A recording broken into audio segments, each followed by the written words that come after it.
Assalamualaikum warahmatullahi wabarakatuh. Kembali lagi di channel Jaro Songha. Oke deh guys, kali ini saya pegang piring ya. Ini adalah piring besar. Ini adalah biasanya digunakan mas kawin oleh masyarakat Papua, khususnya yang ada di Kepulauan Yapen dan sekitarnya.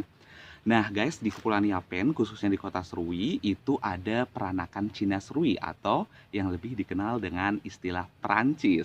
Ada juga yang menyebutnya Hitachi, hitam tapi Cina. Nah, di Papua kita masih bisa menemukan bagaimana warga Tionghoa itu berasimilasi, kawin-mawin, dan menyatu dengan warga Papua asli. Lalu, bagaimanakah kehidupan mereka? Mari ikuti video saya. Nah guys, ini dia kota Serui, ibu kota Kabupaten Kepulauan Yapen, Provinsi Papua. Kota Serui merupakan salah satu kota yang terletak di daerah pesisir pantai. Nah, di sini kita bisa melihat berbagai macam aktivitas warga yang menggunakan perahu ataupun kapal, sehingga masyarakat di kampung sudah terbiasa menggunakannya.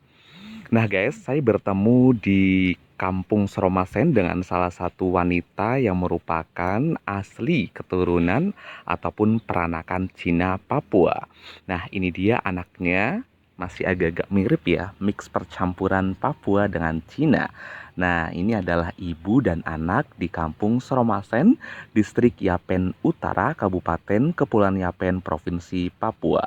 Mereka merupakan salah satu generasi keturunan peranakan Cina Serui. Mereka tinggalnya jauh di pedesaan ya, tidak ada sinyal, tidak ada listrik gitu kan. Syukur alhamdulillah saya bisa berjumpa dengan mereka. Nah, saya ke Kampung Yobi, saya bertemu dengan anak-anak Yobi. Ini adalah salah satu anak Yobi. Nah, Kampung Yobi guys, bisa dikatakan sebagai salah satu pusatnya peranakan Cina Serui di Kabupaten Kepulauan Yapen selain kota Serui itu sendiri. Karena di kampung ini kita masih banyak menemukan keturunan bangsa Cina yang sudah kawin mawi dengan penduduk setempat. Nah, makanya tak heran jika kita berkunjung ke Kampung Yobi, kita akan menemui wajah-wajah khas Nusantara. Karena peranakan Cinanya udah kayak mirip orang-orang Jawa gitu ya.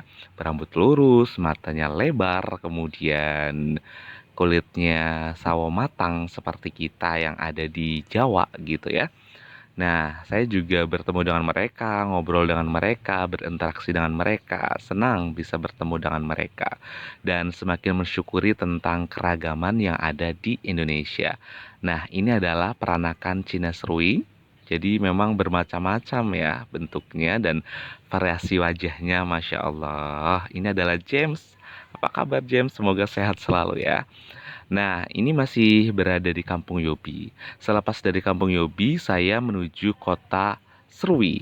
Di kota Serui, saya bertemu dengan salah satu keturunan Perancis, yaitu saya bertemu dengan Bapak Guan Piabon Mai yang sudah berumur 79 tahun. Nah, dia menceritakan tentang jejak leluhurnya yang berasal dari negeri Kanton, Cina. Nah, ini adalah foto ayahnya. Ayahnya sebelum menikah dengan ibunya sudah pernah menikah dengan wanita di Manokwari dan memiliki satu anak. Namun, akibat perang sehingga istri pertamanya ini meninggal dunia dan dikebumikan di Manokwari, Provinsi Papua Barat. Kemudian ayah dari Guan Piabon Mai yang bernama Guan Alwan, dia berpindah ataupun hijrah menuju ke Serui, Kabupaten Kepulauan Yapen. Nah, di kota Serui ini kemudian Guan Alwan atau yang merupakan ayah dari Guan Piabon Mai menikahi wanita asli Serui, wanita asli Kepulauan Yapen yang bernama Yombui Fransina Raweyai. Dia merupakan wanita yang berasal dari Ansus, salah satu distrik yang cukup ramai dengan rumah-rumah terapungnya di Kabupaten Kepulauan Yapen. Nah, dari rahim Yombui ini lahirlah Guan Somporaweyai yang merupakan saudara lelaki dari Bapak Guan Piabon Mai ini. Nah, ini adalah anak dari Bapak Guan Piabon Mai ini juga ya. Jadi anaknya ada 2 yang saya wawancara. Nah, kemudian saya menuju Kampung Tindaret. Di kampung ini saya bertemu dengan keturunan peranakan Cina Srui. Nah, ini dia salah satu keluarga peranakan Cina Srui yang ada di Kampung Tindaret. Nah, Kampung Tindaret ini lokasinya juga lumayan jauh dari pusat ibu kota Serui. Di sana juga masih belum ada listrik, sisa lagi. Sinyalnya susah banget guys di sana ya. Nah, tapi siapa sangka di tengah pedalaman daerah yang begitu jauh kita masih bisa menemukan keturunan Cina Srui. Nah, ibu ini bukan orang Jawa ya guys atau Toraja. Inilah keturunan asli Cina Srui. Dari Tindaret saya menuju ke Ambai. Nah, di Ambai itu dulu di dekat Pulau Ambai itu ada Pulau Torwa, di mana mereka meyakini bahwa salah satu keturunan bangsa Cina yang sudah kawin wawin dengan penduduk asli Papua itu berasal dari Pulau Torwa. Nah, tradisi yang unik di Pulau Ambe adalah tradisi mengayam manik-manik. Nah, manik-manik ini disusun sedemikian rupa sehingga menjadi kerajinan yang luar biasa. Nah, masyarakat Ambe meyakini bahwa kerajinan manik-manik ini diwariskan dari keturunan bangsa Tionghoa yang sudah lama menetap di sini. Nah, kemudian saya menuju kampung lainnya lagi dan saya menemukan kembali keturunan bangsa Cina Tionghoa. Ini saya kembali lagi ke kampung Yobi. Nah, yang adik yang paling sebelah kanan sendiri itu adalah salah satu keturunan bangsa Cina Tionghoa. Saya bertemu dengan Ibu Erari yang juga merupakan keturunan bangsa Cina Tionghoa. Dia menunjukkan tiket naik kapal jejak leluhurnya di tahun 1971 ya, yang kemudian mulai masuk ke kampung Yobi.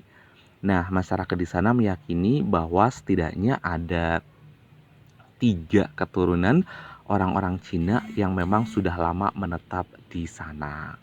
Nah, ini adalah tradisi kematian bangsa Cina di masa lampau. Nah, kita bisa melihat ya tradisi yang unik sekali. Ini adalah mata uang yang digunakan oleh bangsa keturunan Prancis, peranakan Cina Srui. Ini uang-uang kuno, jadi mereka masih menyimpannya. Wow, luar biasa ya. Nah guys, pada saat saya berkunjung ke rumah Bapak Guan Piabon Mai, Bapak Guan Piabon Mai menunjukkan secari kertas kepada saya.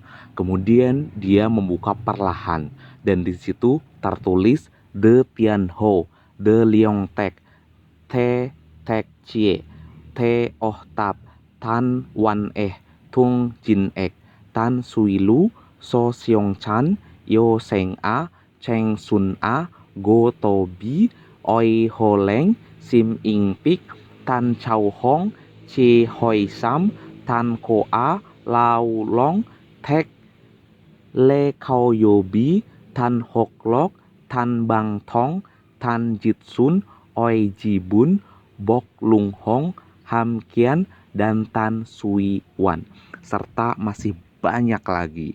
Nah, menurut Bapak Guan Piabon, itu adalah orang-orang bangsa Cina asli yang pada saat itu di tahun 1930-an atau mungkin 1920-an pernah ia temui. Jadi itu pada zaman dulu sekali ternyata orang-orang Cina sudah masuk dan sudah menetap di sana. Nah, menurut Bapak Guan Piabon Mai, kedatangan orang-orang Cina kala itu ke Papua adalah untuk berburu burung cendrawasih yang harganya sangat mahal.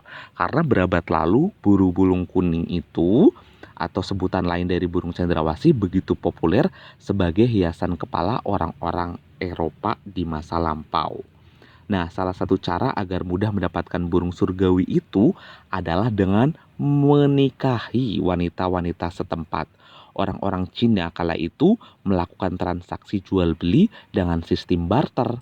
Burung cendrawasih yang telah diawetkan itu biasanya ditukar dengan keramik, piring gantung, guci dengan diameter 1 meter, dan manik-manik serta barang-barang lainnya. Nah guys, menarik sekali ya, semakin kita dalami ternyata asimilasi bangsa Tionghoa di Papua bisa dijadikan sebagai salah satu contoh ya, bagaimana kita bisa beragam, bagaimana kita bisa melebur bersama warga asli. Nah guys, terima kasih sudah menonton video saya. Semoga videonya bermanfaat untuk kalian semuanya. Jangan lupa subscribe dan komen channel Jarwo Songha. Assalamualaikum.